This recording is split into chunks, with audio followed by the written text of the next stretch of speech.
Praise the Lord, ஹல்லேலூயா. சீயோன் வேதாகம ஆய்விற்கு அன்போடு கூட இயேசு கிறிஸ்துவின் நாமத்தில் உங்களை வரவேற்கிறேன். இன்றைய தினத்திலும் சங்கீதங்களின் புஸ்தகம் அதிகாரங்கள் 138 முதல் 141 அதிகாரங்களிலுள்ள வசனங்களை தியானிக்க சர்வ வல்லமையுள்ள தேவன் நமக்கு கிருபை பாராட்டுவாராக.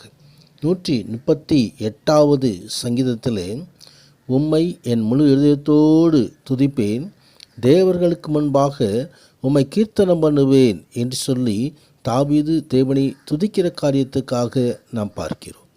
தேவனை ஏன் துதிக்கிறார் என்று சொன்னால், கூப்பிட்ட நாளிலே எனக்கு மறுபுத்திரவு அருளினீர், ஆத்மாவிலே பலன் தந்து தைரியப்படுத்தினீர் என்று சொல்லி, இதோ கர்த்தரை நோக்கி கூப்பிடும்போது, கர்த்தருடைய பரிசுத்த ஆலயத்துக்கு நேராக பணிந்து கொள்ளும் பொழுது அவர் பதில் தருகிற தேவனாக இருக்கிறார். கர்த்தருடைய பிரஸ்தாபத்துக்கு மகிமை உண்டாகும். சகல பிரஸ்தாபத்தை பார்க்கிலும் வார்த்தையை மகிமைப்படுத்தின தேவன். பூமியின் ராஜாக்கள் எல்லாம் கர்த்தருடைய வார்த்தையை கேட்கும்போது அவரை துதிப்பார்கள். கர்த்தருடைய மகிமை பெரிதாக இருப்பதினால் கர்த்தருடைய துதிகளை, அவருடைய வழிகளை பாடுவார்கள்.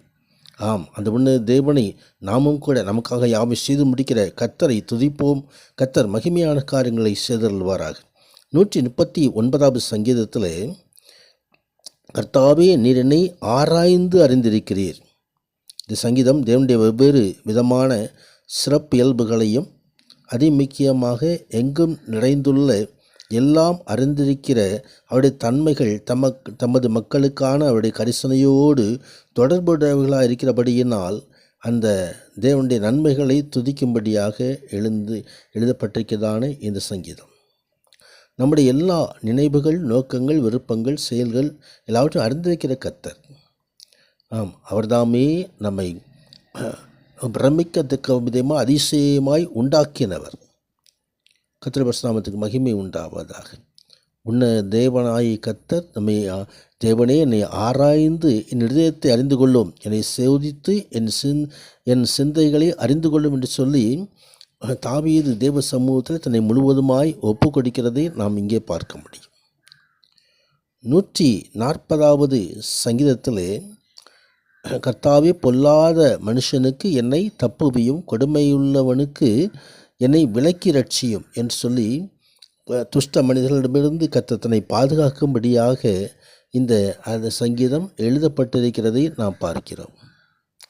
நான் கர்த்தரை நோக்கி, நீரே என் தேவன், கர்த்தாவே விண்ணப்பத்துக்கு செவிகூடும், ஆண்டவராய் கர்த்தாவே என் ரட்சிப்பின் பலனே, யுத்த நாளில் என் தலையை மூடினீர் என்று சொல்லி, இதோ கர்த்ததாமே ஒரு பாதுகாக்கிற விதத்தை இங்கே தாவீது தெரிவிக்கிறதை நாம் இங்கே பார்க்க முடியும்.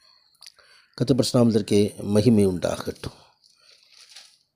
தொடர்ந்து 141 சங்கீதத்திலும், கர்த்தாவே உம்மை நோக்கி கூப்பிடுகிறேன், என்னிடத்திற்கு வர தீவிரியம், நான் உம்மை நோக்கி கூப்பிடுகையில் என் சத்தத்திற்கு செவிகொடும், என் விண்ணப்பம் உமக்கு முன்பாக தூபமாகவும் என் கையெடுப்பு அந்திபலியாகவும் இருக்க கடவுது என்று சொல்லி ஒரு ஜெபத்தை இந்த சங்கீதத்திலே ஏறெடுக்கிறதை நாம் பார்க்க முடியும். கர்த்தருடைய மகிமை உண்டாவதாக. தன் வாய்க்கு காவல் வைக்கும்படியாக, உதடுகளை காத்து கொள்ளும்படியாக ஆண்டவர் தாமே இந்த தாவீதுக்கு இரக்கம் செய்யும்படியாக அவர் நினைவு கூறுகிற தேவன். கர்த்தருடைய மகிமை உண்டாவதாக.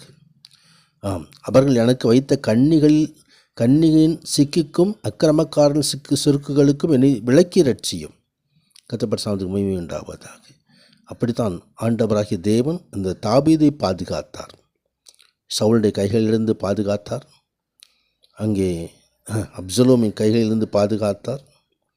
அந்த உன்னை தேவன் நம்மையும் பாதுகாத்து நடத்துகிற சர்வ வல்லமையுள்ள தேவனாக இருக்கிறார். கர்த்தருடைய மகிமை உண்டாவதாக.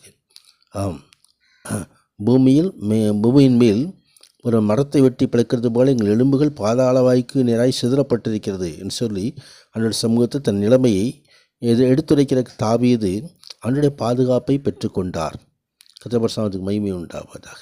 அதே விதமாக தேவ சமூகத்தில் இன்றைய தினத்திலும் தேவன் தாமே நம்மை பாதுகாத்து நடத்துவாராக. பரிசுத்த நாமத்துக்கு மகிமை உண்டாவதாக. ஆமேன், ஆமேன்.